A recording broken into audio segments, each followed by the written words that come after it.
ini akan membantu kita untuk mencegah rumput-rumput yang tinggi untuk tumbuh, karena dia akan menutup seluruh lapisan tanah, guys.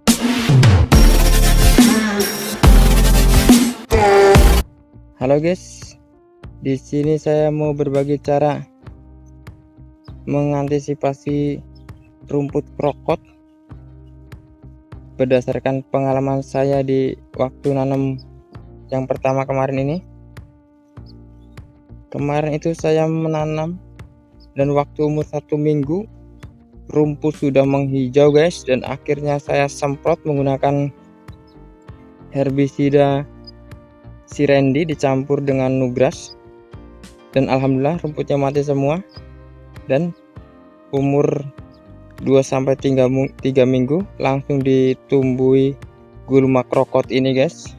Dan akhirnya umur 1 bulan saya semprot menggunakan Lindomin, padi kuning, krokot mati. Tapi 1 minggu kemudian tumbuh lagi, sudah tidak saya apa-apain untuk krokot.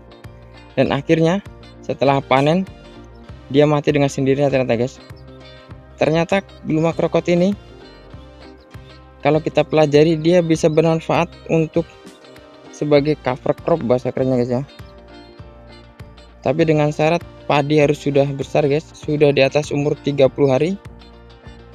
Dia akan bermanfaat, guys, karena dia akan menutupi seluruh tanah di sini, guys, dan akan membuat rumput seperti jajagoan tidak bisa tumbuh. Ini sangat bagus, guys, kalau kita melihat dari sudut pandang yang lain.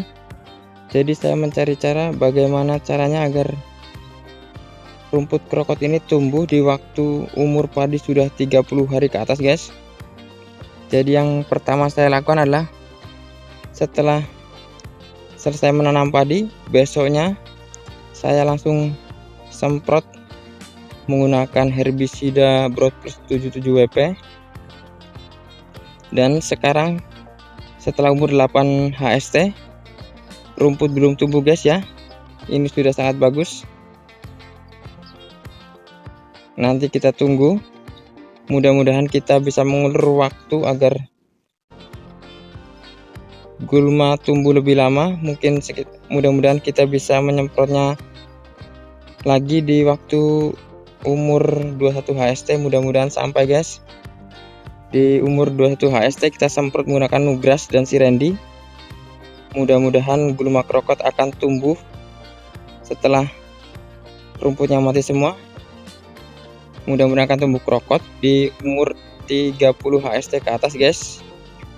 Dan jika gulma krokot tumbuh di usia padi di atas 30 HST, kita sudah tidak perlu menyemprotnya lagi, guys. Insya Allah dia akan mati sendiri, melihat dari pengalaman kemarin. Dan segitu saja, guys, mudah-mudahan bermanfaat. Sampai jumpa di konten selanjutnya.